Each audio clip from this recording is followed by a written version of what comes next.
Nanomachine 263. Pergi ke Yulin. Setelah melawan banyak musuh yang kuat saat menjadi Lord, Youn mengetahui kekurangannya. Usahanya sekarang berfokus pada mendapatkan apa yang kurang. Saya jauh lebih kuat, tapi saya masih jauh dari level master tertinggi. Youn berusaha keras untuk mendapatkan pemahaman melalui meditasi setiap malam, tetapi sulit untuk dipahami. Ini hanya jelas. Hanya ada kurang dari 10 orang yang telah mencapai tingkat master tertinggi di seluruh Yulin. Jika jumlah orang yang sedikit itu bisa mencapai level itu berarti membutuhkan latihan dan usaha yang sangat keras. Yah, itu tidak akan membantu bahkan jika aku mencoba melakukannya dengan cepat. Youn mengulurkan tangannya ke Kowangur dan Samayi untuk membantu mereka bangun dan dia akan mengatakan bahwa pelatihan hari ini telah selesai. Tetapi dia berhenti ketika Marakim turun ke tempat latihan bersama seseorang. Mereka membungkuk pada Youn. Salam, tuanku. Penatua Huan. Itu adalah tetua ketujuh Huan Yi. Huan Yi biasanya sangat ceria dan percaya diri, tapi hari ini dia agak muram. Jika wajahnya seperti itu, maka Huan Yi membawa kabar buruk. Apakah ada yang salah, tuanku? Kami mendapat pesan dari agen di Kastil Hobuk. Kastil Hobuk. Wajah Youn berubah muram mendengar kata itu. Kastil Hobuk adalah tempat Yin Moha, Bakgi, dan Ho Sangwa pergi untuk mencari Godly Doctor. Sebulan telah berlalu sejak mereka pergi, jadi Youn berpikir sudah waktunya mereka tiba. Tapi sepertinya pesan itu tidak akan bagus. Apa yang terjadi, tuanku? Tim ekspedisi khusus kami untuk menemukan Godly Doctor hilang di Sword Creek. 10 hari yang lalu, hutan itu dalam dengan kabut tebal yang menghalangi pandangan seseorang. Tempat itu adalah anak sungai yang biasanya tertutup kabut seperti itu. Dan di dalam hutan ada 4 prajurit dengan pedang di pinggang mereka, bersiap untuk melakukan perjalanan menuju sungai di luar restoran.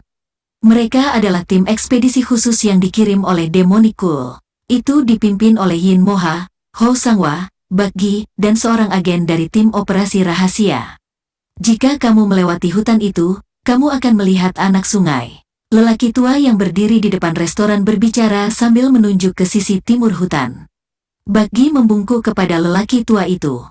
Terima kasih Pak, jangan berterima kasih padaku. Aku baru saja mengajarimu jalan menuju kematianmu.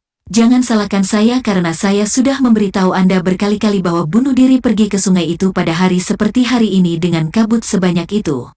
Pria tua itu menggelengkan kepalanya dan berjalan ke restoran. Bakgi menyesal menunjukkan terima kasih untuk momen kecil itu. Setelah beberapa saat, mereka bergerak ke arah timur, dan mereka melihat hutan lebat menembus kabut. Sepertinya mereka harus melewati hutan itu untuk menemukan anak sungai di dalamnya. Di pintu masuk hutan, ada panel kayu tua bertuliskan, Sword Creek. Ada juga tulisan yang mengatakan dilarang masuk berwarna merah tua, yang membuat mereka merinding. Sword Creek berbahaya untuk masuk dengan kabut tebal, dan bahkan para pemburu tidak masuk ke sana. Hutannya sangat lebat sehingga tim harus memotong semak-semak untuk melewatinya. Agen mata-mata berjalan ke depan untuk memotong semak-semak, tetapi kabutnya terlalu tebal dan mereka tidak dapat melihat banyak sehingga mereka tidak yakin apakah mereka mengambil jalan yang benar. Ini pertama kalinya aku datang ke Sword Creek, benar-benar menyeramkan. Tak satu pun dari yang lain menjawab kata-kata agen mata-mata itu. Mereka bertiga tidak banyak bicara selama perjalanan mereka ke sana, jadi agen itu menganggap itu menarik. Apakah mereka disebut spesial karena mereka tidak berbicara? Yin Moha, Bakgi, dan Ho Sangwa tidak banyak bicara kecuali benar-benar penting. Untuk itu, agen harus tetap diam di luar keinginannya. Aku bisa merasakan energi bereaksi. Saat mereka berjalan lebih jauh ke dalam hutan, Yin Moha merasakan sensasi yang aneh. Rasanya seperti energi pedang yang kuat juga.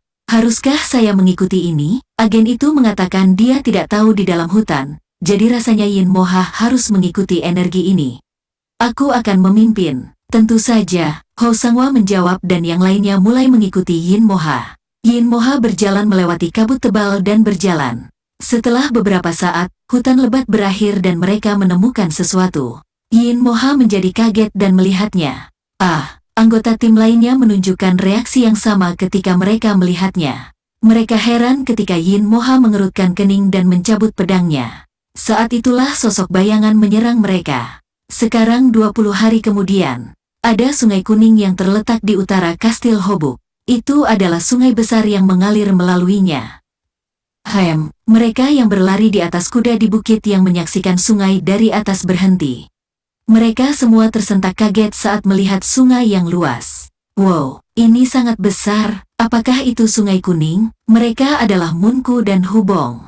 Mereka terpesona oleh pandangan pertama di Sungai Kuning yang mereka lihat untuk pertama kali. Wah, dan ada satu orang yang mendesah pada mereka. Itu adalah pria paruh baya dengan rambut disisir ke belakang dan alis tebal dengan tampang tampan. Itu adalah penatua keempat, Yang Danwa.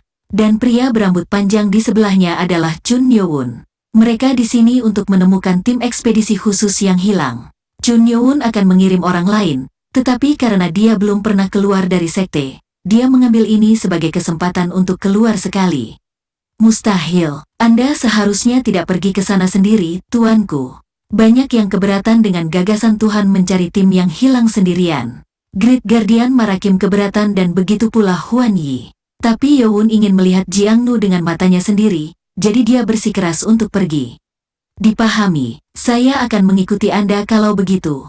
Penjaga agung adalah penjaga Tuhan, jadi Marakim berkata dia akan mengikuti tetapi Yowun menolak. Cuti absennya akan tetap tidak resmi, jadi dia akan menggantinya. Dia tidak bisa mengganti Great Guardian dengan penggantinya sehingga dia memerintahkan Marakim untuk tetap tinggal. Tapi kamu tidak bisa pergi sendiri. Lalu mengapa kita tidak melakukan ini? Huan Yi kemudian menyarankan untuk membawa seseorang yang mengenal baik klan Yulin dan kekuatan keadilan karena ini adalah pertama kalinya Yowun berkencan. Dan tentu saja, mereka adalah pejuang yang kuat. Huan Yi berharap dia bisa pergi bersama, tetapi dia tidak bisa tinggal di luar kultus untuk waktu yang lama karena dia harus mengawasi setiap operasi rahasia. Orang yang ditunjuk adalah Yang Danwa. Dia telah lama berada di pos terdepan timur laut, jadi dia tahu betul tentang tanah Jiangnu. Dia juga berada di tahap akhir prajurit ahli yang unggul, jadi dia cukup kuat untuk membantu Yowun. Aku akan pergi denganmu, tuanku. Hubong, letnan pengawal istana, mengajukan diri untuk pergi. Dia selalu bersikeras untuk tetap dekat dengan Yowun. Dia bersikeras bahwa dia akan membawa tas, jadi Yowun memutuskan untuk pergi diam-diam bersama ketiga orang ini. Dan, sejak kapan kalian semua menunggu di sini?